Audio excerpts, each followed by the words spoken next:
This is a Film Stories original podcast. We made this. Hello, this is Russ. Recently I spoke with the actor and writer Tucker Smallwood. There were some issues with Mr. Smallwood's microphone during the recording that were not able to be resolved. Unfortunately, this means that there are portions of the conversation that are a bit difficult to hear, especially if you're in a noisy environment. The recording was EQ'd and compressed substantially to try to improve the intelligibility as much as possible. In addition, because there are a few comments which refer to it, this conversation was recorded a few days before the 2020 U.S. presidential election, and of course during the COVID pandemic. Finally, I want to let you all know that the following conversation contains some strong language, and many difficult topics are brought up, and this includes PTSD and suicide. Mr. Smallwood was incredibly generous with his time and shared much about many personal topics, for which I greatly thank him again. And now on to the interview.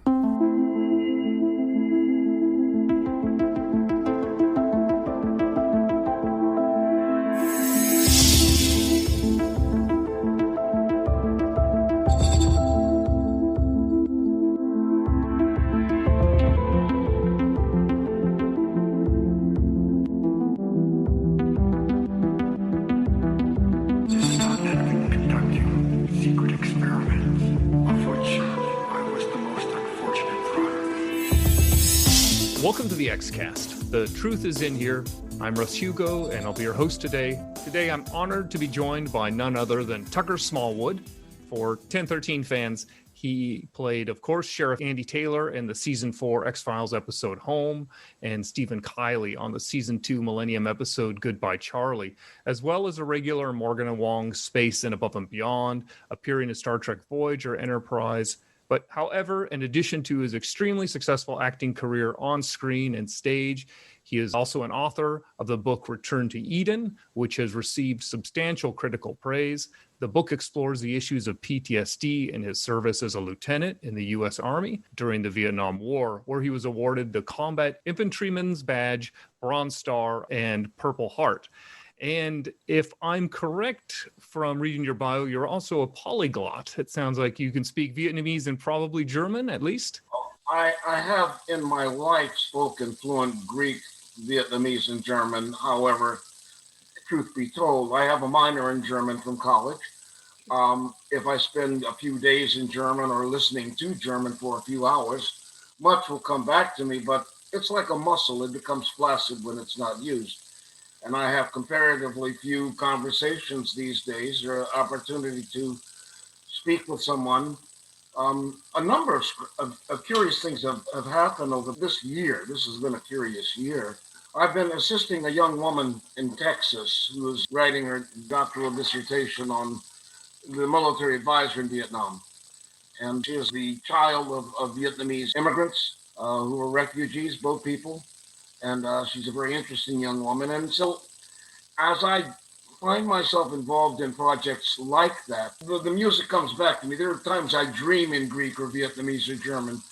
But as I said, if you don't use it on an active basis, it just withers away.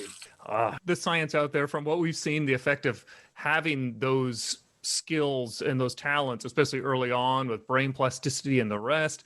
And that maybe kind of ties into one of the questions that was impressed upon me watching some of your performances in your dialogue. And I had to approach this as sort of a musicality, the delivery of your...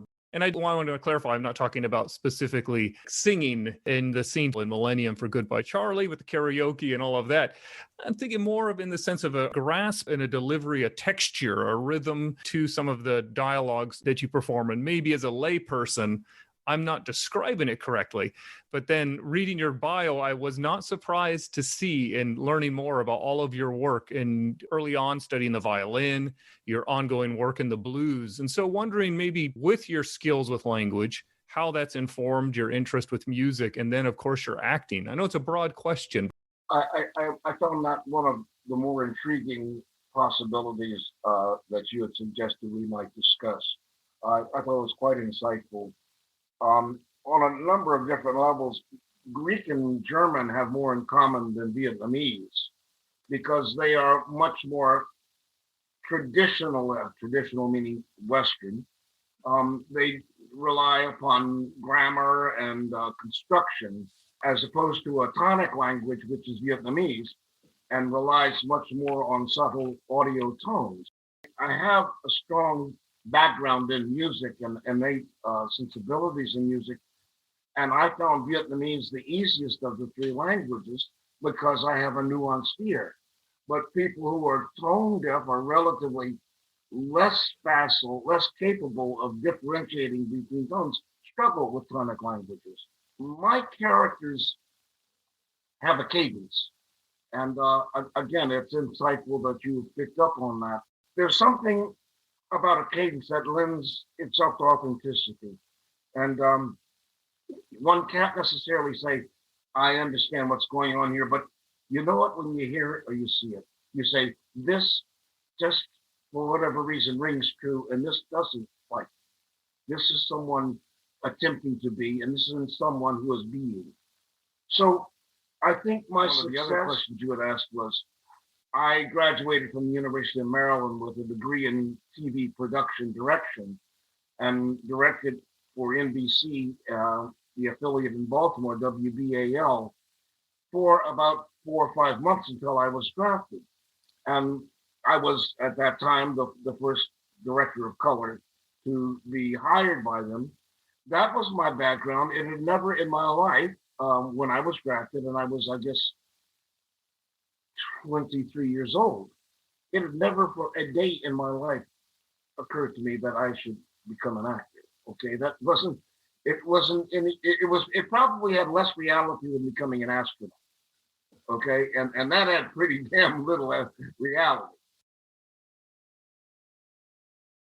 It just wasn't for other reasons. There, at that time, there were damn few role models. There were incredibly few people of color who appeared on television or on the silver screen, and with any regularity. There were a handful. They were very unique. It's not like, you know, I'm going to become a psychiatrist or I'm going to become a law clerk to a Supreme Court justice. It just had very little reality. But after Vietnam, during the months I spent healing at Walter Reed and a few other facilities prior to that, I asked my doctors, what can I expect? What am I, you know, what are my life expectancies? And they said, 5 years, maybe 10. We don't know. That's the reality. We don't know because people who present with your physical circumstances don't survive. So we have no data. And my records are part of the Vietnam Vascular Registry, which is part of the history of what doctors have learned about. Doctors always learn a lot about medicine and during wars. They have a lot of young, healthy bodies on which to practice. And so we always expand our medical knowledge during times like that. But I resolved, I knew when I was injured that I was dying, and I accepted it. I was at peace with that. I just wanted to finish the job. But I had had a remarkable life at that point, and I was barely 25. And I knew I had had a remarkable life, but I had no regrets. I had ridden my tires right down to the rim. Okay, I had seen a lot of the world, and I had no complaints. I was at peace. I was shocked to discover that I awoke in Walter Reed, well, in third field initially, alive. I was shocked. That's the only word for it. I mean, I literally knew I didn't have any right to be alive, and I burst into tears when I realized that I was in fact alive. And so, knowing my time was finite, I thought, I know some technical things. I have no idea how to talk to an actor. I would like to direct some, you know, things other than, you know, news or learning to read or whatnot. So then I need to learn the process of acting so that I can communicate with the artists. And so I flew out to here, California. I met with a guy at UCLA for a master's. He was a disciple of Sanford Meisner. I went to New York and met with Sanford Meisner, who was one of the triumvirate of Stanislavski apostles, Stella Adler, Sanford Meisner, and Lee Strasberg. And Sandy said, I want you here in the fall. And I said, well, then I'll be here in the fall. And so I extended for 3 months as a year. I was supposed to get out on the 3rd of June. School wouldn't start until September. I didn't have a summer job. I mean, I wasn't wealthy. I was going on the GI Bill. And so I extended for 3 months as a senior lieutenant, teaching young officer candidates how to survive in the bush and how to patrol, how to do raids, how to do air mobile assaults and whatnot. And I loved it. I had good information. I was a master instructor. I loved imparting knowledge that might keep some of these young men alive. And then I moved to New York and I resigned my commission and I studied acting for a year and a half. So that is how I became an actor. And the point was, I lay in bed for months at Walter Reed. What are you going to do? What are you going to do? It was a very lonely time. My family was in Europe. I had a handful of friends that would come to see me occasionally, but it was a very lonely time. And I remembered something that had happened the week before I flew to Vietnam. I'd come to New York to see a girlfriend, and she took me to see a play, Big Time Buck White. It starred an actor named Dick Anthony Williams. The role was later played by Muhammad Ali in New York, and it was black theater. This is 1969. I had grown up on classical theater, opera, the Aeschylus, Euripides. I had never seen anything like this. This was electric. And the actor, Dick Anthony Williams, the lead, it was riveting. And I could remember that performance months later as I lay in bed and thought, well, Jesus, that's about as exciting as anything I can imagine. We should, figure out a little bit more about that. And so I came to New York to study acting. I studied with Sandy Meisner for a year and a half. During my second year, Jeff Goldblum and I got kicked out. Within a week of each other, he got a play and I got a soap opera. I was a waiter, at the Goose and Gherkin, which is beside Lutece, which is a very famous New York restaurant. And I would come home at night. I was living in Alphabet City. Smack was really everywhere in New York. I felt like I was back in the bush. I could feel myself being hunted. I could feel the ice. And one night I had to go out of my window because junkies were breaking down the front door. And I realized you either have to get out of here or get a gun. And I didn't want a gun. So as it happened, this man came in, it was a customer, and he said, you're a hell of a waiter. And I said, thank you, I'm a better actor. And he said, I'll bet you are. And he happened to be the producer of an NBC soap. And the next day he had me read for, he had me on the show as an extra, walk-on. And just before I went on, he had the floor director, he said, give him a word. So then I become an under 5, which means I get paid a little bit more. And I did it, and it was fun. And then he called me to the office, and he had me read a script.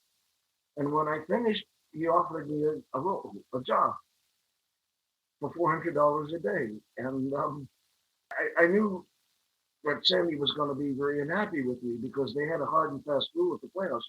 No work. We cannot have you being seduced or corrupted by money or by commerce or anything else. We are teaching you purity, and they were. But I knew my time was limited, and I just didn't feel it was an opportunity I could pass up. I thought, this is the direction the horse is going. Try to ride in that way. And so I left, and Sandy didn't speak to me for some years. He had been very, very patient and kind with me. I hadn't been home from Vietnam for a year when I was in his class. And I was pretty fragile in a lot of ways. And I had been very shut down as a human being, as a commander, as an advisor.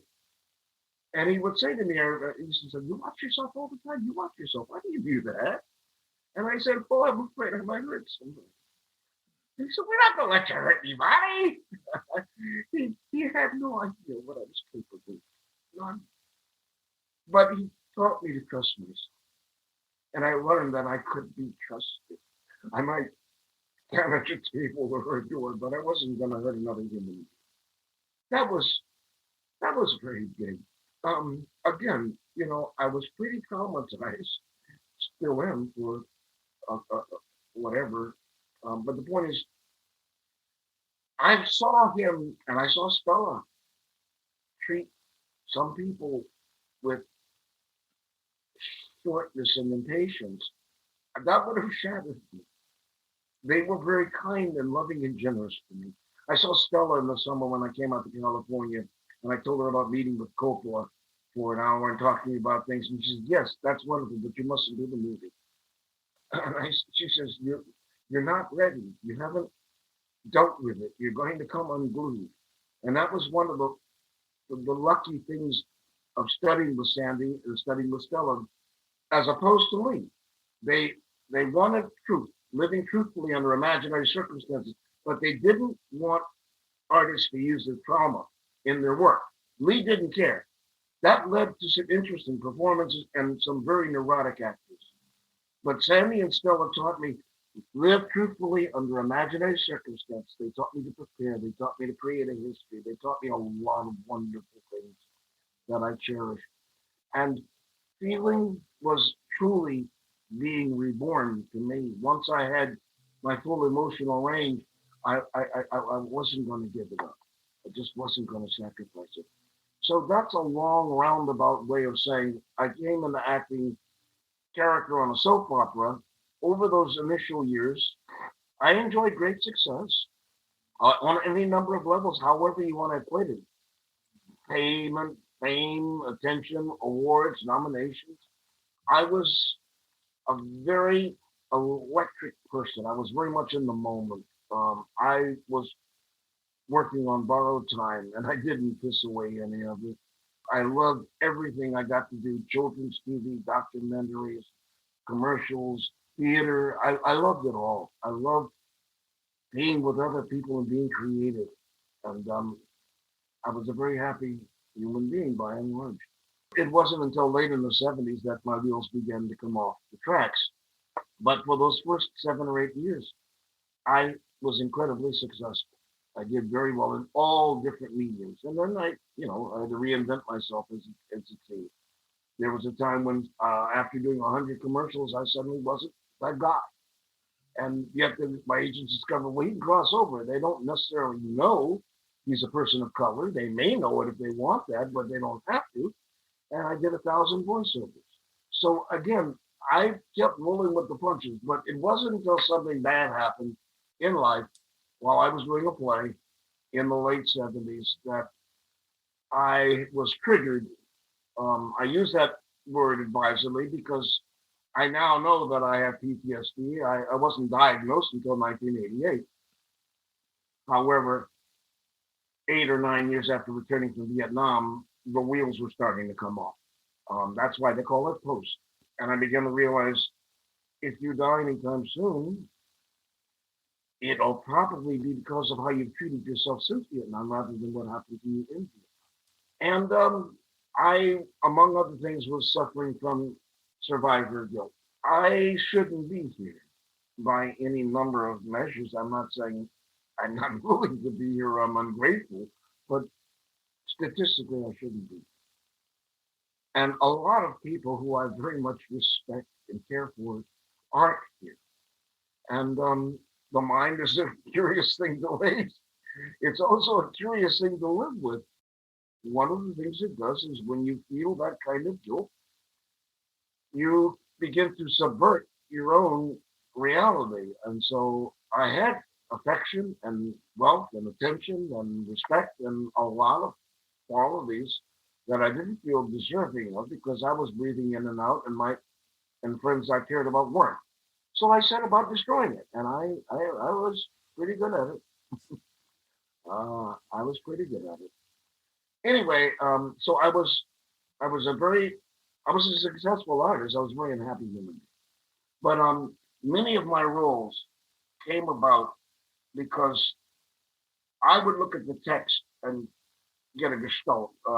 This is how I see it. And often I would go into a session and the producer would say, wow, that's not at all what we had in mind, but that's interesting. That's valid. And because I had such commitment to my choices, it stood out. And so I was able to succeed by at times, giving them a new way of looking at something and doing it with such conviction that was compelling. And a lot of roles have a cadence, whether it's an authority figure, whether it's a victim, whether it they have a cadence. Now, the military cadence or the authority cadence is fundamental to my earlier life. And so that was easy to assume. What I love so much about working with Glenn and Jim on Space is that they allowed me to be who I was as a human being 25 years later. My values, my sensibilities were the same. And I was an older, more mature man. And that's priceless. There will never be a character as meaningful and as expressive for me as Ross was. It was flattering because in those days in airports, you had recruiting offices in the airport themselves in a little glass case. And I would travel a lot, filming all over the world. And I would go through airports and guys would come running out of those little glass offices and stop me. I watch your show. I watch your show every week. I make sure my son watches that show. And that was so flattering to me because it was so evident Jim and Glenn, there was a respect for what those men do. And it resonated with people who were on active duty. They liked seeing themselves depicted in a certain way. It was reinforcement. I knew how special getting to collaborate with Jim and Glenn was. I knew intuitively.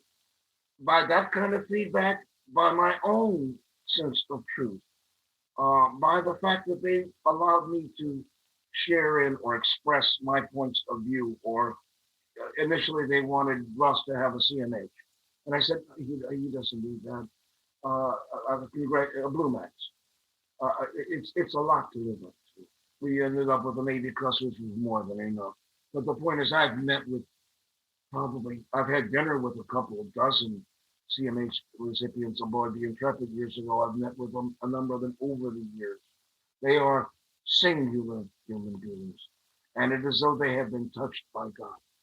They carry that with them. There is a grace amongst the personalities are different. They're big, rough men, they're small, fragile men. There is a grace. And it was very clear that they walked on water for one moment in their lives. What they did was just fucking transcendent. And it's not a burden. They carry it with grace. They carry that weight with grace. And I just didn't want that responsibility. Every time, oftentimes when you see some lead in a show, he's got this or he's got that, to give him cred, to give him warrior cred or cop cred or whatever cred. And I said, he doesn't. He's good at what he does. I think my energy and my conviction will carry the day, but let's not. And I was grateful that they were secure. That's the thing. They were secure artists. The insecure artists don't allow the people working for them to have input, because then it begins to question, do I know what I'm doing? And there's sometimes when people want you because you have expertise or inside skinny. And there's some people who don't want you because they don't want to be called on their decision. So, I accept that. It's your project, dude. But it's very clear that distinction, that dichotomy is very, very clear. So again, I've had some wonderful breaks and having met and having to collaborate with Jim Wong and Glenn Morgan is just one of those wonderful happy accidents in my life. And from what I've heard from them, they have echoed that. I have a birthday card in my bedroom. It's probably, I don't know, it's 25 years old, but they said the things to me that you want the people for whom you work to say to you about how they feel about you. And it isn't that common. So, as I say, they're very dear to me. But, when I got the job, it's so odd. Sometimes, that old saying, that adage, things work out the way they're supposed to work out, And I always say, oh, bullshit. Come on. Things work out the way they work out. However, at the time that came along, I was doing this PlayStation 5 shoot for Sony. And it was a 3-day shoot. It's just me. Agile Warrior was the name of the game. And it was just me, medium, close up, long, drill for the missions. And it's, and it's intense. And there's no breathing. There's no breath, no niceness. It's intense. And there was an audition that came along. And the guy said, "Hey, we got something here for Tucker. It looks interesting. Mike and I make a better tune to the breakdown." Wow, that does sound like something I might never thought of. I'd love to be seen for it. And he said, "Okay." And they arranged for me a meeting with Jim and Glenn on the second day of my Sony shoot. I asked the guys, they've been saying, "You're amazing at this. We never dreamed this could be as tight as it is. This is such great stuff." And I said, "There's a role in another project, and they could see me today. Could you let me go for an hour or so to go over and meet with these folks?" And they said, "Yeah, no." And it was, I mean, it really was, wow, there's a lot of ways you can say thank you to somebody. And, one of them is maybe just cutting them a little slack when they have a need. But I give myself props. I didn't pout. I went back and did my work. And it was grueling work because I was the only talent. It was just shot after shot after shot. There was no let up. And I came back the third day and I went home and I slept, I think, for about 14 hours. I was just burned out. And I got some flowers and I went to my commercial agent because we had negotiated the shit out of this order and we knew we were going to do well. And I said, it was nice. And he said, "How did it go?" I said, "It was great. But my talent agent said something and they wouldn't let me go." They said, "Oh, wow. Why don't you call us? We would have worked it out with them." I said, I didn't want to have to ask for it. If you want to, if somebody says we care and we value you, there are ways to express it. And at that moment, my pager, this is back in the days when you had pagers, my pager went off on my hip. And it was my talent agent saying, "They didn't like anybody they saw yesterday. They want to see you tomorrow." And I went home. And I prepared and I went in and I didn't have to work very hard. That's important. You don't want to have to work hard. You want it to just come off of you because it is in you.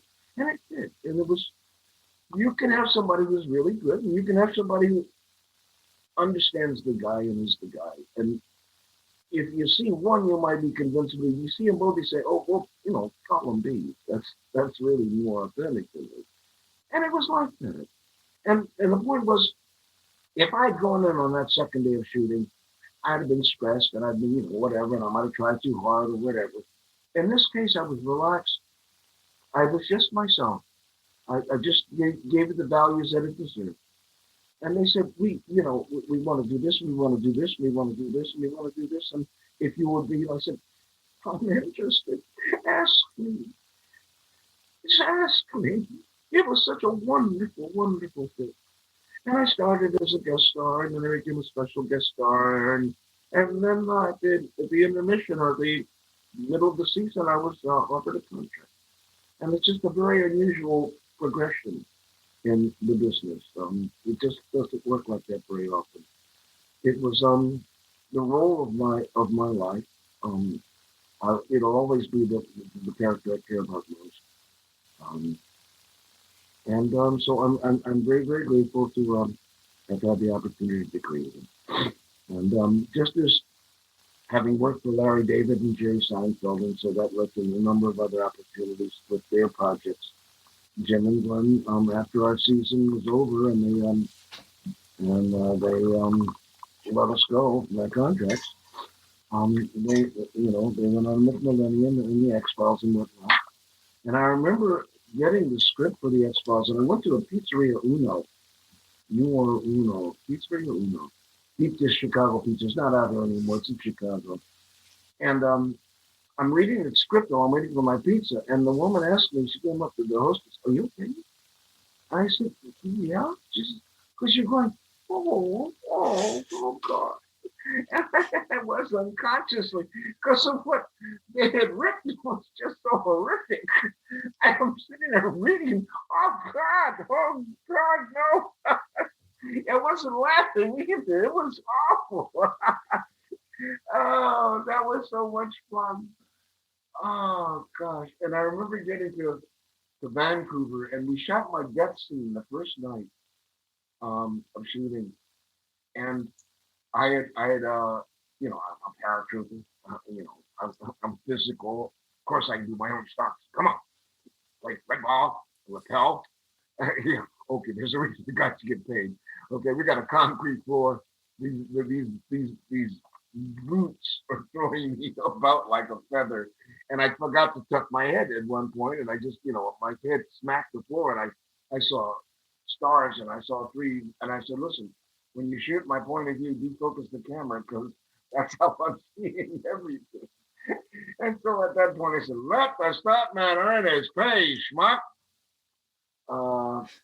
And it was great fun that night, but it turned out none of that footage was used, because Glenn Carter said, your work was good, it was solid, but the bad guys were lit like Shirley Temple.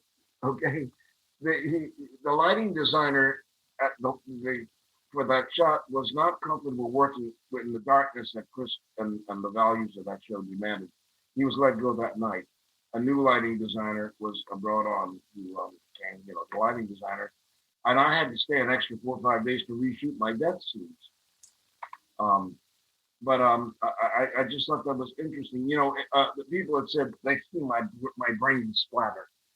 What the imagination does, there was a moment where I let my hand fall into the pool of blood, and there's a splatter.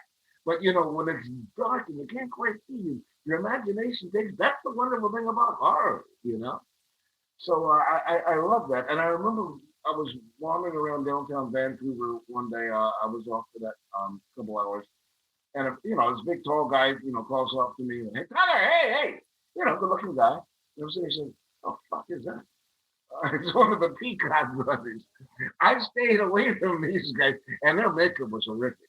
And I didn't want to have, a sense of them as people, because I wanted to be able to use that in my reaction to them. But these were big physical guys, and by the time they got on the makeup, they were pretty fucking scary. I still have a tough time getting through the episode personally. There's a lot to admire about it, but it has its reputation for a reason. It did. It was the first. Well, Chris said it was the most controversial episode of the series, but it was the first episode not to be rerun, and that was interesting. But then they had a marathon every, I think, Halloween every year, and it was the most requested episode of X-Files because they never ran it, and because it was horrific. But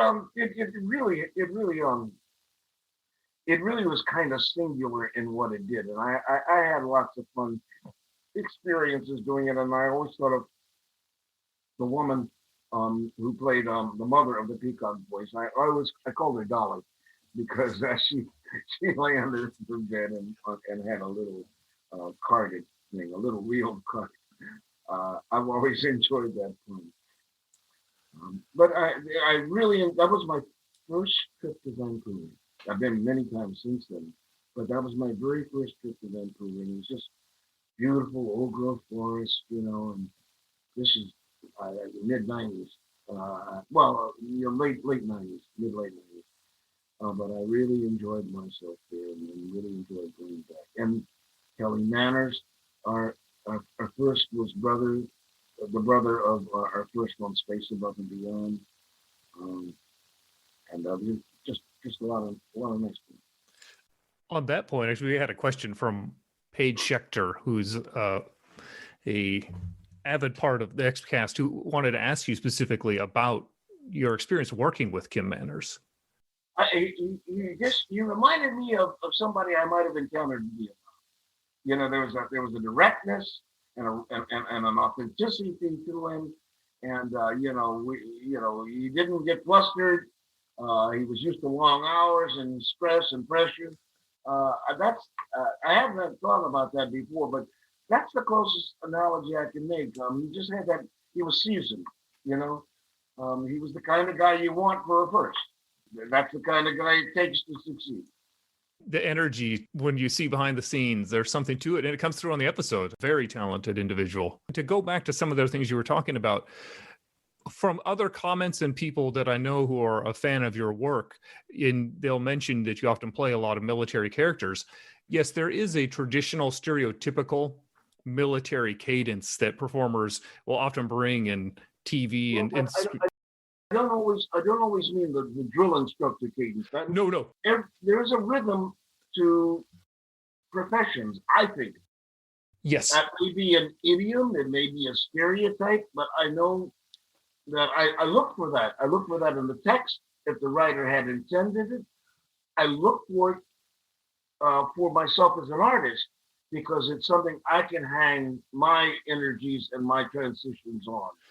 Yes, to clarify, I think you will bring a nuance that goes far beyond the stereotype that we're generally seen. Sometimes actors can dehumanize military professionals, especially higher ranked officers. There's such a stiffness. And oftentimes in your performance, there is, through the cadence especially, there is this humanity that comes through. I would hope the word that would come to mind, Russell, was humanity. I would hope that would be the word. Again, I've described my being before Vietnam as somewhat shut down emotionally. I was dedicated to my work. It was important to me. The mission was important, but there was a temptation to become abstract. I could depersonalize because, well, I am now. I don't know that I ever. I mean, I regard myself as a comparatively sensitive person prior to Vietnam, but I was pretty private. But after getting out of the hospital and certainly after discovering access to my entire palette of feelings, I realized this is the essence of life. This is what being alive is. Feeling is what is being alive. And I don't want to give that up, but I don't care if some people are embarrassed by my success or whatever. That's not my issue. I'm okay with me. I'm okay with feeling, because the antithesis is unacceptable to me. I don't want to just get through it. Okay, I wake up today and say, I'm disappointed, but I don't want to just get through it. Okay, I don't want to pass time. Life is just too precious for that, in my estimation. So in Millennium, I got to work with Kristen again, and that was lovely. I got to meet Lance, who I adored from his prior work. And so that was very neat. Meeting two people, one of whom I have a fondness for and a respect for, and one of whom I have admiration for. We were shooting in this building. It was a psychiatric institution, and it was haunted. There was no question about it. It was fucking haunted. And I went down there, and I have worked with an addict for some time. I have always attracted a lot of attention from the other side. And she was trying to help me to be more proficient in shielding so that I might function better in spite of the attention I draw. But I went downstairs that night, I remember, and going to some rooms, and I just said, no.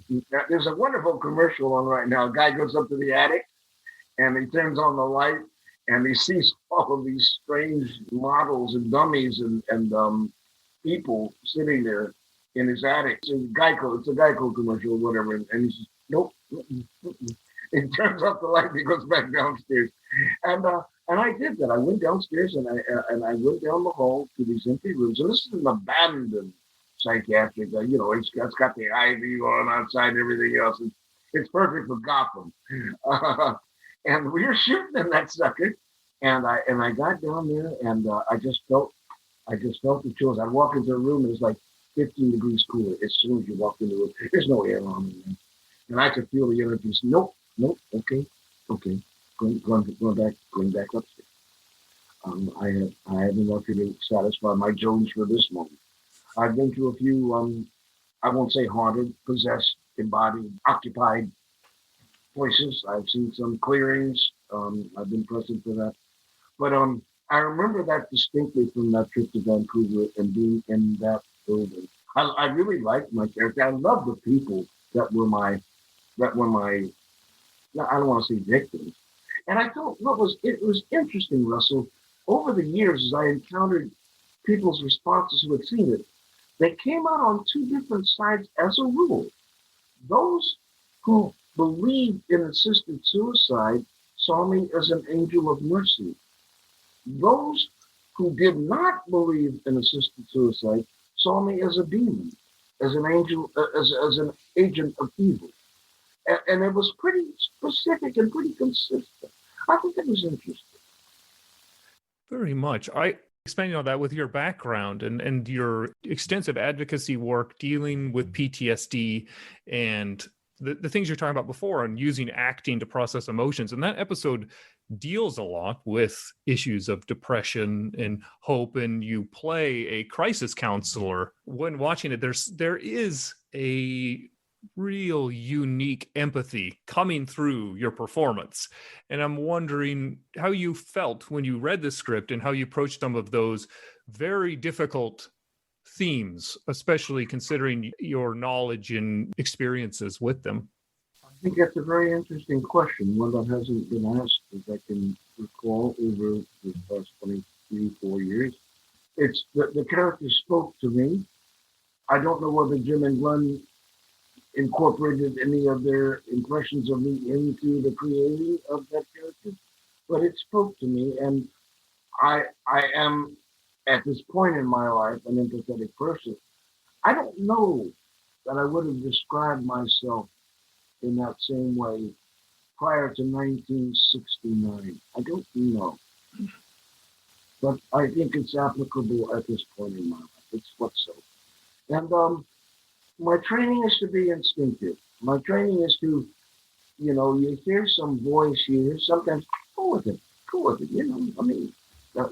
is talent? Talent is sometimes just having some decent instincts and trusting. And when you're fortunate enough to, if you're a singer, if you're fortunate enough to work with gifted composers, then you're probably going to have some success if you're really good. This guy saw people in pain, and depending upon your philosophical point of view about life and choices and authority, you either view me as an angel who is serving the personal wish, which is they're not demented, they're not deranged, they're not drugged. They are clear of mind, and this is their choice. Or you view me as someone who is evil, who is taking life purposefully, assisting people in ending their lives, which is fundamentally, in their estimation, evil. And they just seem to come out really very consistently on one side or the other. And when I delved at all, that was what was laying underneath. That was their fundamental point of view about life. I just thought that was interesting. Well, I think it's a successful performance. And yes, you're right. A good composer does play a big role. But going back to your experience playing the violin, there is not a clear fret for you to pull it there. And you have to have that instinct and that training to balance between those two lines. Because it would be, I'm not an actor, but it seems like it could be really easy to slip onto one side or the other in the performance and convey one or the other. And to kind of rest there in that space, the entire episode was what really impressed me. Russell, I believed in what I was doing. I really bought in. It wasn't me convincing myself as a character to buy into something that was antithetical to Tucker. Riding the horse in the direction he's walking is, kind of a basic life wisdom thing. And whenever I can use something that is truthful to me in my work, I go for it. I wouldn't shoot, unless it's just antithetical to what the intentions of the people are. Among the most confronting things for that role was I had to sing. and I'm not a singer. And I'm musical. I'm not a singer. You got Michael Bublé. You got people who can fucking sing. That's all. I would love to be able to sing like that. I would love that, but I don't have that instrument, and my instrument has been compromised by my life. And so before I opened for Ian and Sylvia in Washington D.C. at the Cellar Door back in the mid '60s. Ian and Sylvia were a group from Canada, a singing group. I was a folk singer in college. Once I discovered, I was a violin player in Greece, but violin players who were small and black and wore glasses carrying a violin. You want to get your ass kicked? Do you really? Not particularly. And I had gifts. I had talent. But I didn't have the personal courage or conviction to follow through on it. If I had encountered someone like Noel Pointer, a gifted young black violinist, a brilliant young man, whose life was sadly shortened by his own difficulties, but he was brilliant as a musician. And I thought, God, if I had ever heard somebody like this when I was 10 or 12, I don't know, maybe I would have stayed with it, maybe.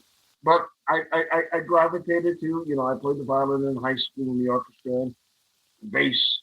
And then I got to college and I discovered, the Kingston Trio. This is the early 60s, and I'm in Germany, and guitars, and they ain't that hard, and girls like guys with guitars, and what? Let me get a fucking guitar. Yeah, right? And they were right. They absolutely did. So I really enjoyed being a musician, and I was, one of my reviews described my voice as a resonant shout, a hoarse resonant shout. But that was before Vietnam. But the point is, among my injuries were a paralyzed vocal cord. Initially, before I was rescued or before I could get us extracted, I could only whisper. I didn't know what was wrong, but the reality was I could only whisper. So I whispered into the radio for 40 minutes. But the point is, when I awoke, for those first 3 weeks at Saigon and Third Field, I had a trach in my throat. So if I wanted to speak, I had to put my finger over the hole, and it was just a hoarse whisper. And I have pulse, Russell. I'm breathing in and out. So it's all relative, okay? It's all relative. I'm not expected to perform anytime soon. So right now, I just want to wake up in the morning. I'm fed intravenously for almost 3 weeks. I'm just working on getting through until Tuesday, okay? And then we'll see about Wednesday. But now it's 26 years later, and you don't look like you're that damaged, and you have to sing with a microphone. And I'm not a singer. I'm musical. One of the reasons I think, aside from the fact that aesthetically it resonated with me, but I think one of the reasons I gravitated to blues and the country blues and Delta blues, is that it wasn't so much, it wasn't, Pavarotti operatic. It was feeling, and I have lots of feeling, and I can push air through my damaged physicality. But I look at people like Leslie Odom, I look at people like Movie. I mean, can you imagine the envy to be able to make music? Because it's so beautiful, it's so amazing. Of course I'm envious. But I just said, if you get too egotistical about this, you'll never get through it. I had the voice that this man had. He wasn't auditioning for Columbia Records. He was sending folks on to their next phase in life. And he serenaded them as he did. And I tried to do it with as little self-judgment as possible. Okay, and that's saying something, okay, because I'm a very judgmental person. Well, it was very successul. It does not come across in any other way than exactly as you described. It's great. It's the perfect performance for that role. And we need to, if Michael Bublé was in that role, it wouldn't be real. It wouldn't be right. Well, it would be kind of sweet that they got that. He's serenaded by this glorious voice. It would be a fun, surreal David Lynch twist, but I'm not sure it would fit the same script, but I like the idea. You know, if your storyline is you get sent off to the next space by a guy who's got not such a great voice. Yeah. At least his pitch isn't that bad. Yeah. But, the quality of his voice is so great. But I think that goes back to you being musical. Most people don't have those standards you have, I don't think. I think most people know the difference between really sucky and really good. So there's a lot of people who are kind of sucky who are succeeding these days. So I'm not going to argue that point. But that is not how anyone has ever described that performance. You're on pitch. It sounds great. It's sort of a karaoke machine with a campy backing track. So it has all these things that are going to hinder your performance. Well, I don't want to take too much more time, but I if it's okay to just ask you a little bit more about the blues, because watching some of the clips that I could about the Tall Tales and some of the other Delta blues stuff you did, some of the performance, I think it's fabulous. I'm a novice person about the blues.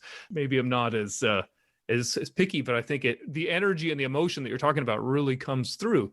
When was it that you really first connected with that and then transitioned that into the stage? Kind of a broad question. No, it's a fair question. It's an interesting question.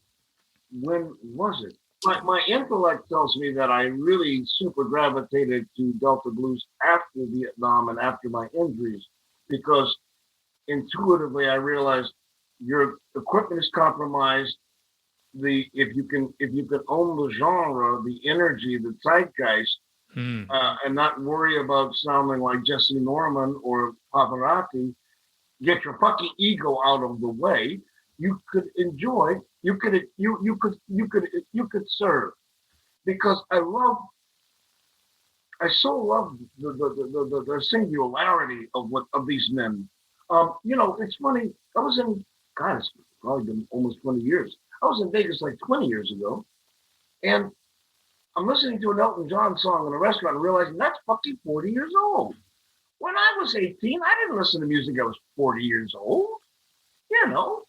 This is very interesting, this idea of classic rock. We can, even today, listen to Stevie Winwood or Elton John or the Stones or the Beatles or people 60 years. Now imagine that when you were 10 or 12 and go back 60 years. Were you listening to shit from 60 years ago? Of course not. None of us were. So that's what makes classic rock classic in my estimation. It was a specific, special time musically in America and in the world. And I grew up in that time, but I didn't much. I listened to jazz. When my father was the director of the German American Institute in Regensburg, so I had access to a huge library. And I listened to them, but I loved Oscar Peterson, I loved MJQ, I loved Brubeck, Bobby Timmons, but Thelonious didn't speak to me. There were a lot of jazz musicians that I just didn't connect to. I didn't understand what they were doing. My training was classical. I could listen to Brubeck and always find the melody. I could listen to Desmond's solos. I could listen to MJQ, and their grounding seemed to be also classical. John Lewis, who later wrote the music for a play I did, Mahalia.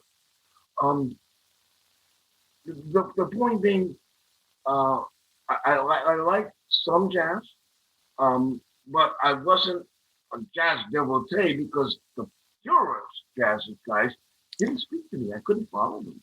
I just couldn't. Dizzy Gillespie, I don't get it. Okay, I need melody, and so I go back to these guys from the 20s and the 30s, and I remember coming out to California and going to McCabe's, which I think I went to see Little Feat. Two guys from Little Feat last year. Anyway, Little Feat has been a band that I'm very, very fond of for many, many years. And death has been so much a part of our reality for the last 15, 16 months. Anyway, I'm sorry. I listened to these men, and I said, I feel what their expression, their roughness, their rawness, their primitivity. I don't know, but, it's less sophisticated. It's less polished than a lot of the shit. And to me, it rings with more authenticity. It's less slick. It seems real to me. That's what, I have emotions. I have a sense of truth. I will essay to interpret that. And because my equipment is compromised, perhaps I can get closer to what they did than I can by trying to do Pavarotti or Boublier or someone like that. And I just love the music. The fact that these men couldn't read music. They had these instruments, that were beat up and they got in fights and shit. Their hands were arthritic. They weren't taking one of their vitamins. Their lives were tough. And I read about I got to meet some of these men. Robert Jr. Lockwood and Johnny Shines, Lyden Hopkins, Mississippi John Burke. They're just delightful human beings. I'm so glad they enjoyed some success later in their lives. What I always found interesting, Russell, was I didn't learn blues from other black men. I learned blues from Jewish kids that were enamored with this music. Those were my teachers. Because people of color seemed, at that time, embarrassed by their lack of sophistication of polish. I wasn't embarrassed. I was enamored by that. I felt its authenticity.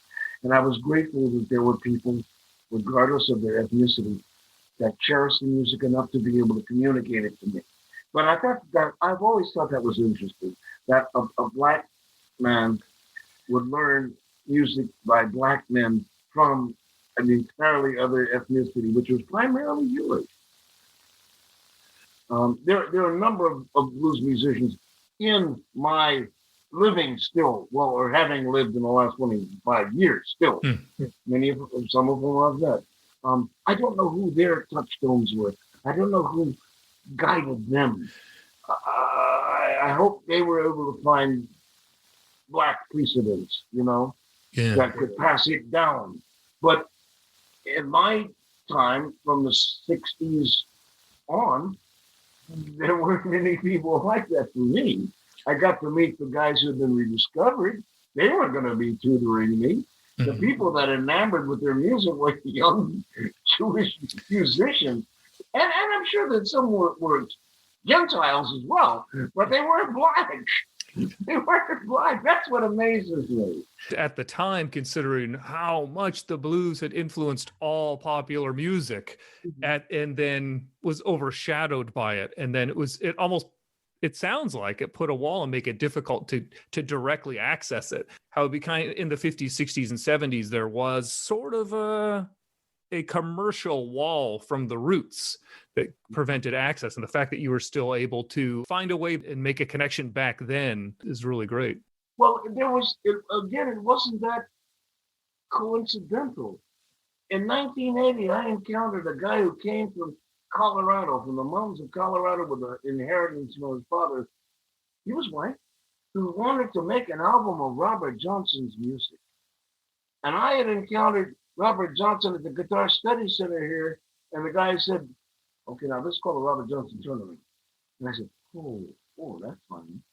Now, in 1981, I began recording a blues album of Robert Johnson's music before those tracks in the vaults of Columbia were ever released on CDs some 10, 15 years later. The music I recorded 40 years ago is pretty compelling. And we had hoped, this past summer, we were going to be touring in Europe and Russia in blues clubs and having dropped a CD and an album, a vinyl album. That didn't come to pass for a lot of reasons that I'm sure you understand. But I became somehow intrinsically attached to the legend, the mythology of Robert Johnson. And I got to meet Robert Jr. Lockwood, who Robert adopted as a son. It was the son of the woman he lived with. And Johnny Shines, who rolled with Robert. and other bluesmen of that era and talk to them, and listen to them play. Um, and so it's been a fundamental part of my past, um, that that has informed me and entertained a few people, and I'm grateful for that. What a project. Is there still plans, I know with COVID, all the rest, to maybe release the album online? I really don't know, Russell. Oh, We're okay. all over. Erlen Roth is a legendary guitarist. Jerry Jamont has two, what do you call them? Not Emmys, two Grammys? Grammys. Yes, he does. Played bass player for Respect. Oh, wow. Okay. And was Stevie Wonder's bass player. Some of us are gone now. We're dying. The music is whatever it is. There've been, claims about the rights and blah, blah, blah, no. blah, blah, blah. Music is the music. I love showing the music. I love showing the music. So I honestly don't know. I am not sanguine about the likelihood, happy days ahead. I'm just grateful to have been attached to the creativity along my lifeline, my life trail. It was such fun to play with such wonderful musicians. And I was hopeful that this summer I might enjoy that some more. I hope something comes to pass soon. I hope we can get out of this mess and you can get out and do some more performing. That would be great. Your lips to God's ears. I wasn't sure if you wanted to talk at all about the connection in your work on PTSD as it's portrayed in popular media, and also your activism and talking about just healing PTSD and music and art and acting and things like that. But the other thing, I have also taken up over an hour of your time, and if you need to get going, that is totally understandable. The only get going I'm going to do at this moment, Russell, I'm willing to go back to bed because I'm just so diminished and deflated by the events of the last 48 hours. I will hope to arise in a couple of hours to a brighter day, or maybe not. But when I feel like this, I tend to want to go unconscious. And I like my dream life better than I do my real life. We live in a time in your lifetime, clearly, because I wasn't diagnosed until 1988. And I came home in 1969. In your lifetime, the diagnosis of PTSD has such currency. We apply it to people that maybe had a bad day at Whole Foods. I don't know. It is what it is. The people who have it, and it's not combat.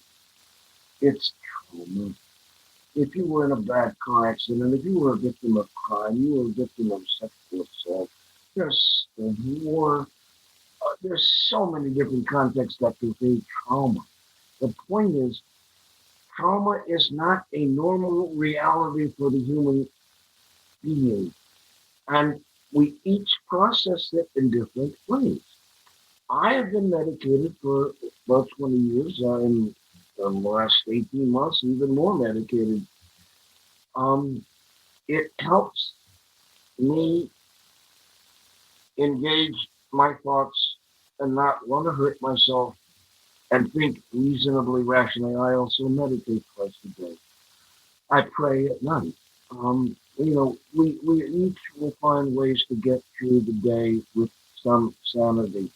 But in the reality in which many of us live, not just in America, you have people all over the world who are experiencing refugee conditions and terrorism and people coming in and just killing them and taking their shit, and because they can, because they're powerful, because they have guns, because they have political juice. But in America, people have lost their livelihood. People have lost their confidence in the equitable treatment under the law. People have lost their confidence in the goodwill of their neighbors and their colleagues. We have so many things right now that are assaulting our sense of normalcy. I'm grateful that I'm medicated. I quit smoking 2 months ago. I've smoked for 60 years. And I didn't quit because I wanted to improve the quality of my life, right? I quit because during the fires I couldn't breathe anymore. I just couldn't fucking breathe. And I miss my cleanliness. And I hope that I can stay clean. It's one of any number of vices that I entertained at 76 that, or impacted the quality of my life. But getting fucking help. I have therapy now on Zoom, but I had an in-person relationship with my therapist before we went to Zoom. And I've been in therapy off and on for 50 years. Okay, so I know the process. It's still the work that I need to do. It's just nice to have somebody to say, okay. This is bullshit. This is so. Okay. You need ground zero objectivity. Like, okay, I'm really upset about this shit. So I'm the fuck. But you have to have that trust between the two of you. In any case, our lives are more sequestered now. We're all on machines. Younger people are on machines. This is as socially deprived a time as I can. I feel like, I can't say it's like being a virgin. No, I've never been in prison. The only thing I could ever compare this to early on in the month was being in comedy. I didn't know what the fuck was going to happen tomorrow. There's a good chance it was going to be. But I didn't know. And I mean, that was day after day after day after day after day. Until you got shit. Because the 5 commanders before me lasted 8 months. So it's just a question now, when are you going to get fucking shot? Okay, well, eventually that is. But the reality, the existential reality of living. Today is what? Today is Wednesday. It's the day after Tuesday, the election day. I have an interview with Russell. At 5 o'clock, I'm going to do a TM. I'm going to meditate in the group. I love the dynamic. I love the energy of group meditation. But I'm also grateful it's in Zoom because I still cough. And I hate to cough in a mass in a room of meditators because there's stuff there.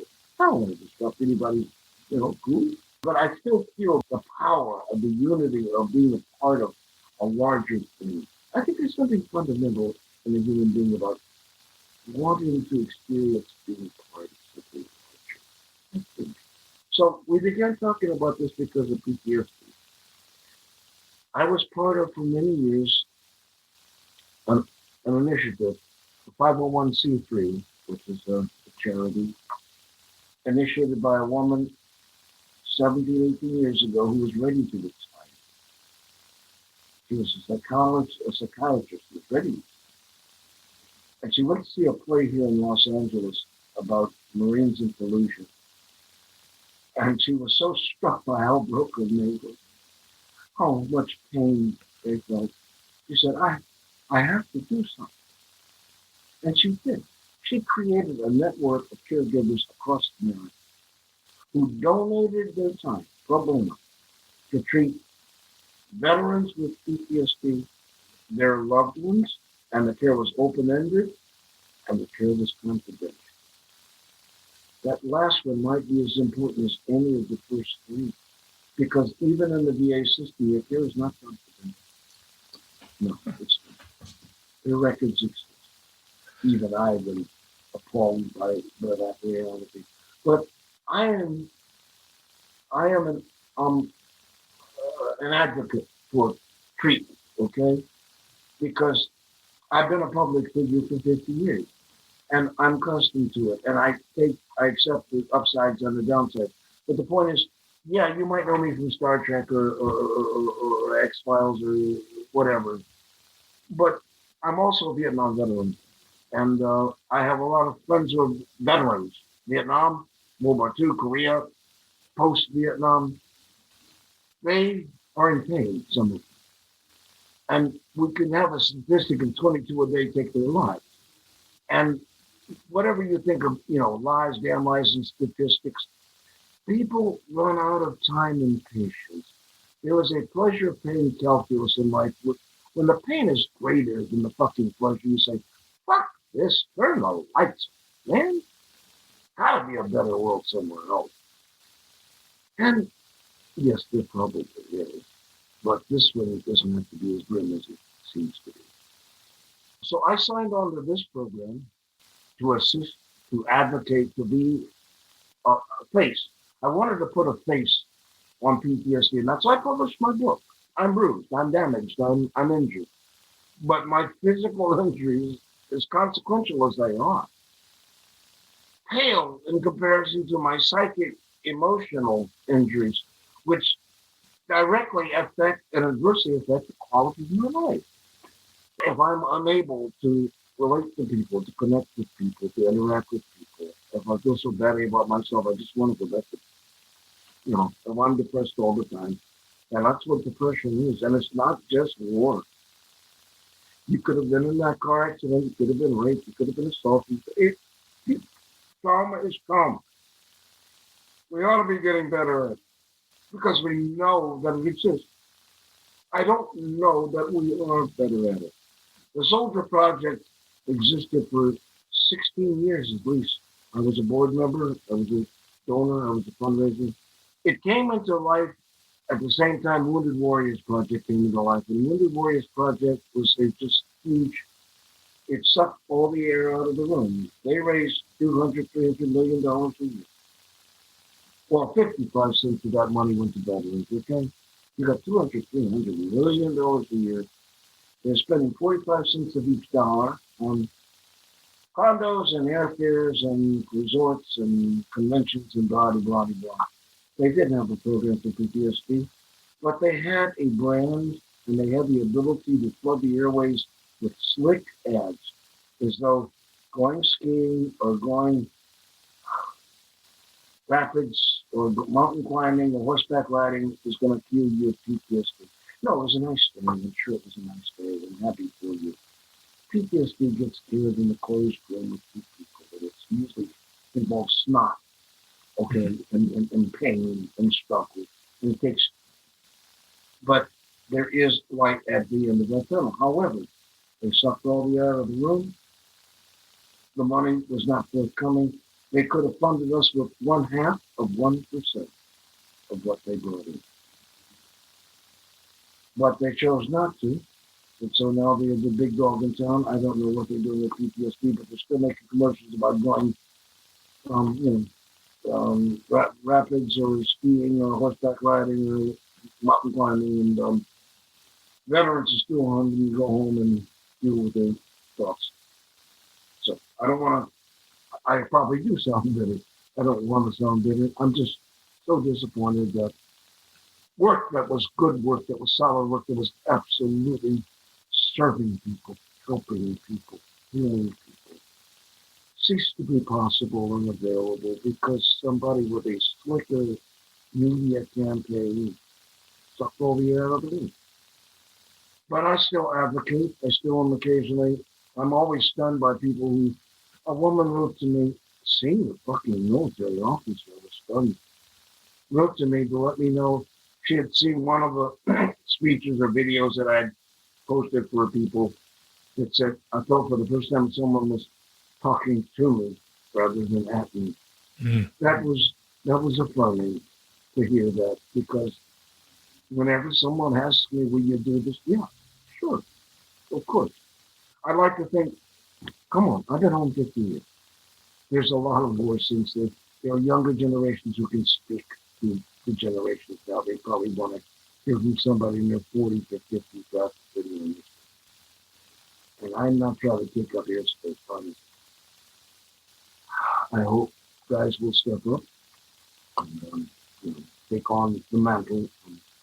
But as long as I'm able, you ask me to speak to me, I'm willing to speak. I appreciate the insight and care that you exhibited. I feel not exploited. I feel enabled, and I appreciate that very much.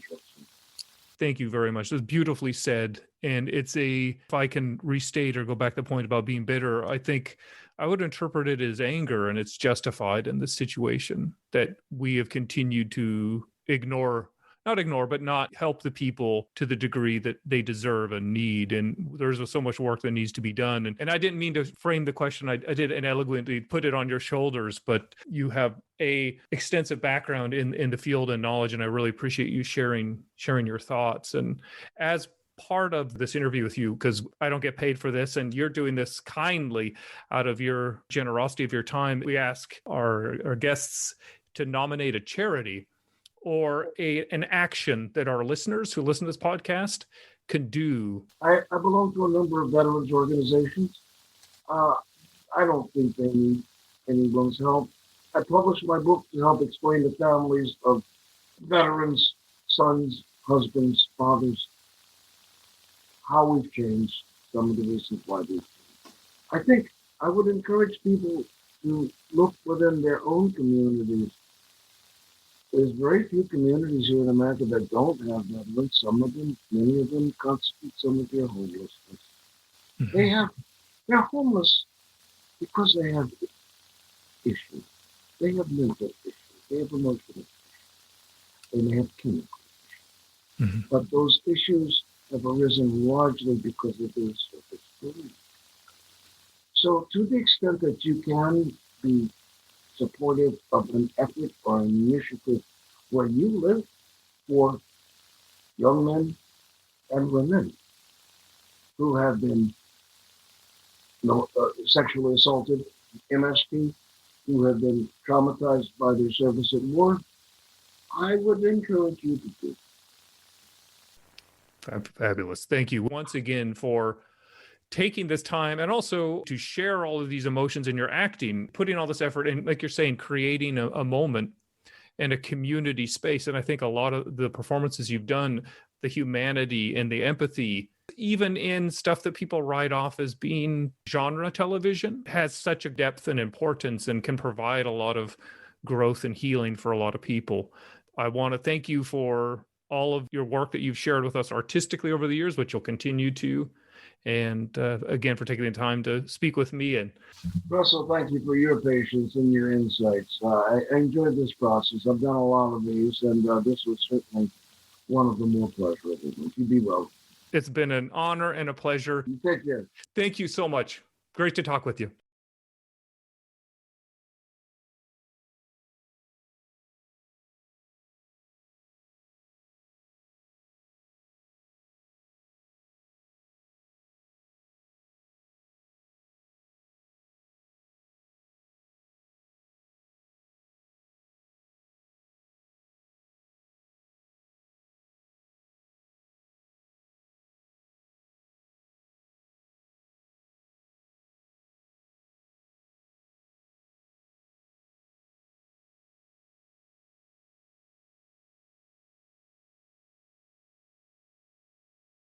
Thank you for listening to the interview with Tucker Smallwood. As mentioned in the interview, if you enjoyed the interview and you want to give back a little bit for the time that he shared with us, he requested that you support a local charity that deals with PTSD or veterans issues, something in your area that's related to that. If you'd like to learn more about his work, and including the book that was mentioned in the interview, Return to Eden, you can go to tuckersmallwood.com. So it's an easy to remember URL. Thank you once again, and remember, as always, trust no one. Elsewhere on We Made This. Giddy carousel of pop. By 1989, I'd actually landed a job working at a fashion PR agency called Lynn Frank's PR. This particular issue is memorable to me because it was our first smash hits cover for our client, Nana Cherry. They never told you if you get a cover or not. There'd always be this kind of cat and mouse. Well, we'll look at it as a great feature and we'll have to have our own shoot and we'll have to this, and then there's quite a long period of negotiation and you never really knew if you got the cover until it came out. And I remember, when you go down and see it on the newsstand, it was a fantastic feeling. It just felt like, this is my sort of golden extra time to win the FA Cup moment. Chucky Vision, a Chucky podcast. The introduction, the editorial, if you will, was written by David Campetti, and it shows real love and isn't shy about having a dig at cheap-ass, lazy film adaptations. Yeah, Campetti is an interesting one as the co-founder of Innovation and also the editor. Yeah, a lot of his editorials are hawking other merch, hawking, the different books and stuff they're putting out, but it never felt too corporate. He has a passion in his voice that he very much is enthusiastic and enjoys that they're getting to adapt these franchises. It does seem like he's definitely acquired Chucky because he's a fan.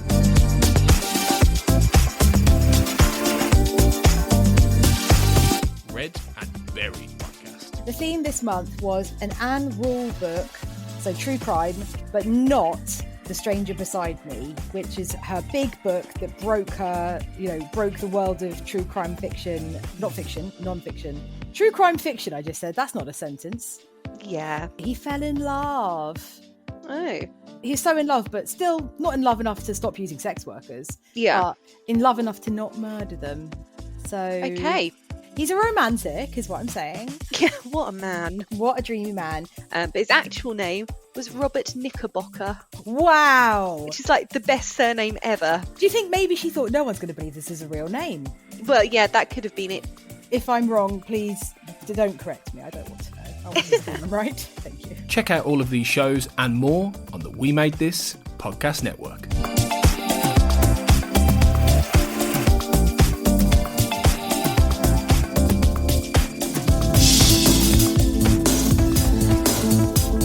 The Xcast and X-Files podcast was created by Tony Black and is produced and hosted by Carl Sweeney, Sarah Blair and Kurt North. You can find the podcast on Twitter at the X_cast, on Facebook by typing in the Xcast, and in our group, X-Files Basement, the Xcast podcast fan group, and on Instagram at the Xcast pod. Don't forget, you can support the show by becoming a member on Patreon. Our patrons get early access to episodes, behind-the-scenes chats with our hosts and a thriving community of X-Files, and other premium interviews and specials. To find out more and subscribe, you can go to patreon.com/thexcast.